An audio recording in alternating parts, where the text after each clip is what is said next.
미국 증시 분위기를 생생하게 살펴보는 이항영의 월가이드 시간입니다. 오늘은 MTN 이항영 전문위원님을 모시고 또 이렇게 시장 분위기 어땠는지 한번 살펴보도록 하겠습니다. 위원님 안녕하세요. 네, 안녕하세요. 네, 너무 오랜만에 이렇게 뵙게 돼서 또 반갑네요. 네, 반갑습니다. 잘 계셨죠? 네. 네, 그간 별명이 쿼런틴 리셨다고. 네, 맞습니다. 격리를 그렇게 잘하는 분으로 또 그러니까요. 네, 하는데. 예, 격리 캐나다에서도 보름, 네. 한국에서도 보름, 엄청나게 전화도 받고요. 그러니까요. 예, 캐나다도 전화를 자주 하더라고요. 있는지 없는지. 집에 있는지. 네, 전화 자주 하더라고요. 네. 그렇다면 또 현지 상황, 미국은 아니었지만 바로 위에 캐나다에 계셨다 오셨으니까 또 따끈따끈한 현지 상황을 네. 또 잘 알려주실 것 같은데 간밤에 일단 미국 지수는 혼조로 마감을 했습니다. 막판에 좀 미끄러지는 모습이었는데 어땠는지 한번 살펴주시죠. 네, 맞습니다. 뉴욕 주식 시장은 한마디로 혼조세를 일단 지난 주말에 좀 마감됐다라고 보시면 되겠죠.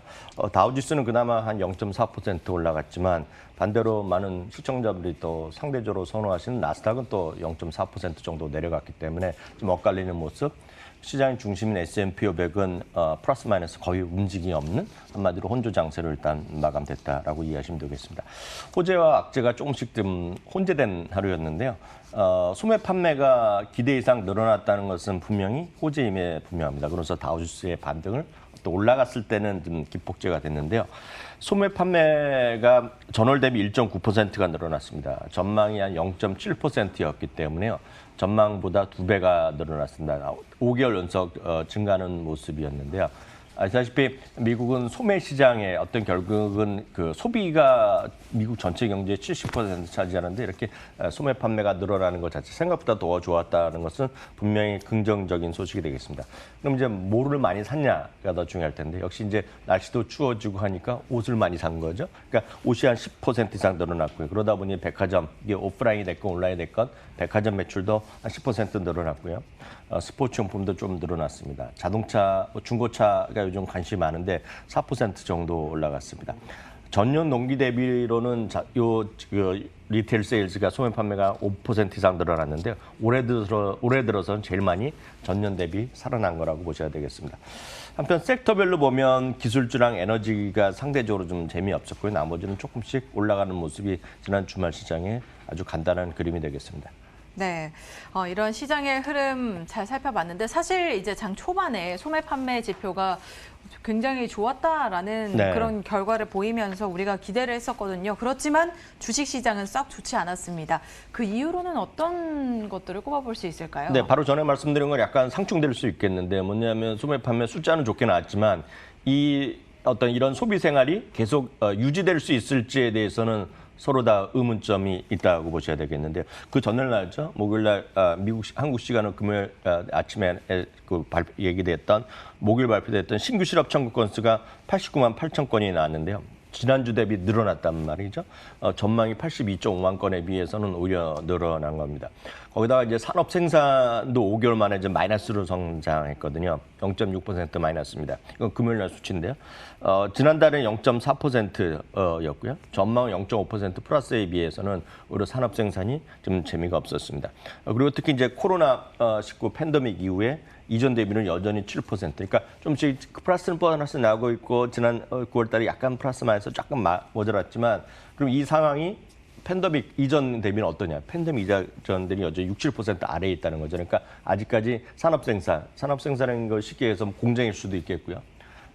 전력 생산할 수도 있고 수도를 생산할 수 있고 모든 것들인데 이런 쪽이 전체적으로 정상과는 아직 괴리감이 있다라는 그런 것들이 보여되겠고요. 특히 자동차랑 부품 생산은 여전히 마이너스입니다. 그래서 지금 자동차 쪽에서는 미국에서 주식 쪽을 잠깐 말씀드리면 일반 자동차 회사보다는 물론 테슬라도 있겠지만 오히려 중고차 시장 있죠. 그러니까 중고차 판매가 좀 회복되기 때문에 중고차 판매 신차 부품 수요는 좀 줄어들 수 있지 않습니까? 그런 쪽으로 여러분 좀 느낌으로 좀 이해하시면 좋을 것 같네요.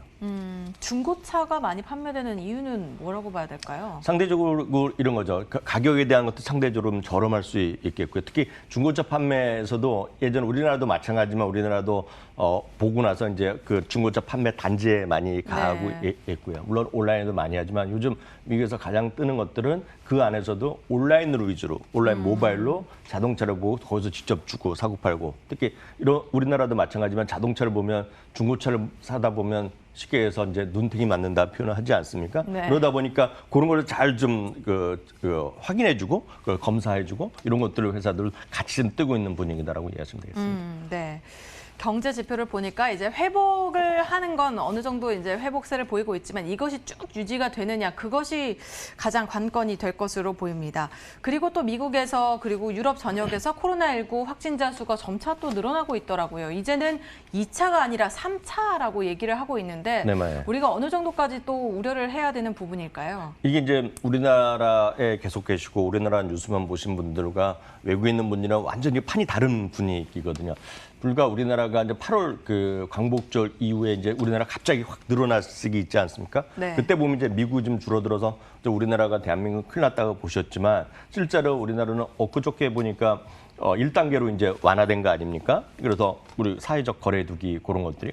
근데 지금 미국이나 유럽은 완전히 다른 얘기죠. 이제 2차 세컨드 웨이브란 말은 별로 안 쓰고 오히려 서드 웨이브까지 나옵니다. 그러니까 3차인데 이거를 보여드린 것은 그림으로 딱 이해를 하실 수 있을 것 같습니다. 첫 번째가 이제 미국의 확진자 수 증가인데요. 3, 4월 달에 많이 늘었죠. 그때가 그게 네. 1차가 되겠고요. 기억하시겠지만 7월 달에 7만 명이 넘은 적이 있었습니다. 그래서 저희가 이제 큰일 날 것 같다 얘기했을 때가 2차 웨이브인데 그게 7월 달 중순이었거든요. 그러니까 8월 우리 보름 8월 20일 때 우리나라 확진자가 확 늘어날 때 미국은 줄어들었었던 거죠. 근데 이게 네. 다시 늘어나면서 이게 다시 6만이다 이제 뭐 7만 갈 수 있다 얘기하거든요. 그러니까 이것이 날씨가 이제 좀 추워지면 지금 뭐 우리나라도 이제 조금씩 더 쌀쌀해지겠지만 미국이나 이런 데서도 추워지니까 다시 독감과 어뢰에서 뭐 더 확산될 수 있다는 얘기 아마 뉴스 많이 보셨잖아요. 네, 예전부터 나왔던 얘기죠. 미국에서도 주별로 이렇게 지도를 딱 그런 건 여러분들 나중에 보실 수 있으면 그 추운 쪽에서 확 늘어나고 있거든요, 지금. 그러니까 그런 것들이 있어 보이겠고 또 하나 이제 이번 팬데믹이 1차와 2차 팬데믹과 약간 다른 것이 하나 있습니다. 뭐냐면 지난 4월과 7월 달에는 도심에서 많이 일어났다는 거죠. 도심에서 다 보니까 사람들이 젊은 왔다 갔다 하다 그러니까 도심을 막으면 그러니까 셧다운하면 좀 안정됐었는데 지금은 그게 확산되면서 소위 우리를 보면 지방 그러니까 농촌 지역 이런 쪽에다 늘어나다 보니까 거기는 우리나라도 마찬가지지만 우리나라도 종합병원이나 큰 병원이 도심 서울 위주로 많이 있지 않습니까? 미국도 마찬가지로 도시 위주로 있기 때문에 지금 지방 쪽으로 가면 그러니까 우리나라는 어디나 편의점이 있지만 미국이나 캐나다에 편의점 지방에 어디 그렇죠. 별로 없지 네. 않습니까? 그럼 병원도 부족하니까 지금 의료 설비에 대한 부족이 또 지금 나오고 있다고 보셔야 되겠고요. 이건 미국 보여드렸고요. 지금 유럽은 더 추운 쪽이 많으니까 북유럽 쪽 가면 그러니까 미국 다시 일어나면 이거는 이제 미국과 유럽의 100만 명당 확진자 수가 되겠는데요. 지금 유럽은 완전히 지금 사상 최대 숫자 막 튀어나오고 있지 않습니까? 그러니까 유럽이 100만 명당 확진자 수가 미국을 다시 이기는 더 네. 늘어나는 거죠. 그러니까 지금 우리나라는 안정돼 있지만 지금 유럽이나 미국 이쪽 또 인도 이런 쪽은 한마디로 엄청난 경계심이 있겠고요. 앞서 뉴스도 전주 같이 들었지만 코로나 백신 내 어떤 치료제라든가 조기 이런 거 개발 보급 이런 거 우리가 한 2달 전만 보면 트럼프 대통령이 얘기하고 할 때 보면 지금 10월이면 벌써 많은 사람들이 맞았어야 되거든요. 그러니까요. 지금 그런 일이 네. 없어지지 않았습니까? 그러면서 올해 안에 힘들지 않을까? 그러니까 자꾸 늦어지는 거죠. 물론 언젠가 되겠지만 당장에 이런 현실적으로 좀 떨어지고 그러다 보니 그런 거죠. 그리고 이번에 트럼프 대통령이 확진됐다가 낫다고 하지만 많은 사람들이 또 생각은 이렇잖아요. 트럼프 대통령이니까 엄청나게 해갖고 살려냈지만 보통 사람이 되겠냐에 대한 우려감이 있는 거죠. 그러니까요. 이런 것들이 여전히 시장을 좀 발목을 잡는 요인이다라고 이해하시면 되겠습니다. 네. 코로나19 상황이 점차 좋지 않아지고 있어서 이 점도 좀 주목을 하시면서 시장을 지켜보셔야 될 것 같습니다. 주요 종목들의 흐름도 한번 살펴볼 텐데요. 지난 금요일에는 빅테크주들이 좀 부진했습니다. 하지만 이들 기업 중에 이번 주에 이제 실적 발표를 하게 되는데 네. 기대를 해봐도 되는 종목들이 있을까요? 네, 빅테크 주식 대부분이 좋지 않았죠. 특히 이제 아마존이 프라임데이에 대한 기대가 워낙 컸고 다만 이제 아마존은 한 번도 정확한 수치를 발표한 적이 없었는데요. 시티그룹에서는 이번에 좀 프라임데이 매출이 센 거 기대만큼은 아닐 것이다 이런 얘기가 나오면서 아마존이 약했고요. 애플도 1.4%가 내려갔습니다. 넷플릭스도 2% 내려갔는데 말씀하셨다시피 넷플릭스가 올해 이제 이번 주에 이제 키가 되겠고요. 다만 구글은 오히려 좀 플러스 올라갔습니다. 이제 보잉이 최근에 이슈가 되겠는데요. 유럽에서 737 맥스의 재개 가능성을 언급하고 돌파하면서 1.9% 정도 반등한 게 되겠고요. 다음은 캐터필러입니다. 최근 들어서 여러분들이 알게 모르게 산업재가 또 많이 반등을 하고 있거든요. 산업재 중심에는 캐터필러나 디어 이런 것들이 있는데요. 웰스파고에서 중립에서는 매수 올라가면서 지금 캐터필러가 사상치 효과를 막 하고 있고요. 코스트코는 뭐 저희가 방송에서도 말씀드렸고 제가 전화 연결할 때도 늘상 말씀드리는 주식이지만 제프리스에서 중립에서 매수를 올려갔고요. 그래서 사상치 효과로 그냥 쭉쭉쭉쭉 하는 그런 분위기가 되겠습니다. 추위 기억하실지 모르겠지만 무작정 따라하게서 얘기했던 거죠. 온라인으로 강아지, 고양이, 반려견. 예, 반려견 용품 파는 곳인데요. 중립에서는 매수 올려갖고 다시 이제 조정 보이님이 다시 지금 최고가를 향해서 달려가고 있습니다.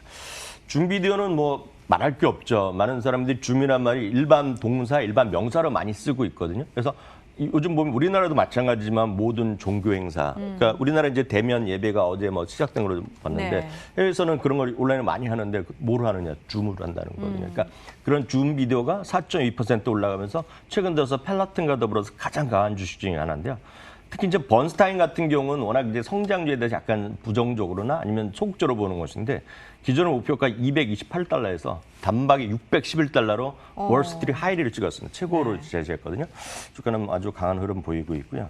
또 하나가 이제 저희가 매번 검은 돌로 얘기했던 블랙락인 네. 얘기했는데요. 1.7% 올라갔고 주간 7.5%로 올라가는 기염을 토했고요. 하여튼 금융주 중에서는 지금 올 한 해 최고의 주식이다라고 이해하시면 되겠습니다. 투자 의견들이 굉장히 상향 조정된 기업들이 많네요. 네. 그렇다면 이번 주에 또 실적 발표를 하는 기업들 몇 가지 또 중요한 기업들이 있기 때문에 우리가 또 짚어봐야 될 것 같은데 네. 어떤 기업들이 있을까요? 이번 주에는 이제 80여 개의 기업이 있겠습니다. 오늘 밤은 이제 IBM 정도가 있는데 IBM은 이제 워낙 재미가 없었는데 최근에 IBM이 클라우드 이런 쪽 분야에 대해서 분사 가능성 얘기하고 투자 확대하면서 좀 올라가는 모습이 되겠고요. 역시 중요한 것은 화요일 날, 그러니까 수요일 날 있을 소위 넷플릭스랑 그 테슬라가 되겠습니다. 넷플릭스는 250만 명을 회사 측에서 제시했거든요. 네. 250만 명을 가이던스 제시했기 때문에 워낙 눈높이가 1분기에 1250만 명이었기 때문에 그보다 4분의 1, 5분의 1까지 줄여놨는데 지금 월가에서는 한 350에서 380이 컨센서스가 이루어지고 있는데요. 지금 모건 스탠리나 일부에서는 지금 500에서 600만까지 제시하고 있기 때문에 뭐 뚜껑 열어봐야 되겠고 역시 가장 큰 관심은 테슬라가 아닌가 싶은데 테슬라는 숫자도 중요하겠지만 딱 이렇게 이해하시면 되겠습니다. 지난 9월 달에 실패한 거 아닙니까 결국. 그 그죠. S&P 500에 들어갔는데 지금 월가의 시각은 이번에 상당히 좋게 또 나올 텐데 흑자 나올 텐데 이렇게 되면 이제 언제 나올지 모르지만 이제 예상은 12월로 예상되고 있는데 이번에는 S&P 500에 빠질 수가 없을 것이라 그런 주장도 있다는 것도 참고하시면 되겠습니다. 그리고 또 테슬라 같은 경우에는 현지 시간 20일에 이제 자율주행 베타를 공개하겠다고 했으니까 그것에 네네. 대한 기대감도 좀 걸어봐도 좋겠죠. 맞습니다. 테슬라가 이제 배터리 데이 때 이제 전격적으로 공표한 건데 이제 다 완벽한 버전이 아니라 원하는 사람한테 베타 버전을 풀 오토메이션을 한다는 걸 네. 그 자율주행차를 제공한다고 했으니까 모르죠. 이미 일론 머스크는 자기 출퇴근할 때 풀 자율주행 모드로 다닌다고 했으니까 많은 분들이 뭐 유튜브나 이런 데 많이 보실 수 있을 것 같습니다. 네, 이번 주에 빅 이벤트들이 여러 기다리고 있습니다. 여러분들께서도 하나하나 잘 챙겨보시면서 시장 전략 세워보시길 바랍니다. 지금까지 MTN 이항영 전문위원님과 함께했습니다. 오늘 말씀 고맙습니다.